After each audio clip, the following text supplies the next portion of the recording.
இந்த கேதார கௌரீஸ்வரர் விரதானுஷ்டானத்தில் இருக்கின்றவர்கள் அந்த பூர்த்தி அன்று அமாவாசையிலே இந்த காப்பை கட்டிக்கொள்வார்கள். அவ்வாறு பூஜித்ததாகிய அந்த காப்பினை பெண்கள் இடது கையிலே கட்டிக்கொள்வார்கள். அந்த பெண்களுக்கு யார் இதை கட்ட வேண்டும் என்கிற பொழுது கணவன்தான் கட்ட வேண்டும்.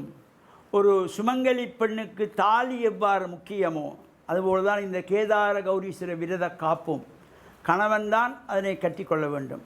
சரி, கணவன் இல்லை, ஊரிலே இல்லை, வெளிநாட்டிலே இருக்கிறார் என்றால் என்ன செய்யலாம் என்ற ஒரு வினா வரும். தாய் சுமங்கலியாக இருக்கிற தாய் கட்டிவிடலாம், அல்லது அத்தை கட்டிவிடலாம், பெரியம்மா கட்டிவிடலாம், பாட்டி சுமங்கலியார் யாராவது ஒரு மூத்த சுமங்கலிகள் அதனை கட்டிவிடலாம் என்ற நல்ல சிந்தனை நமக்கெல்லாம் பெற வேண்டும்.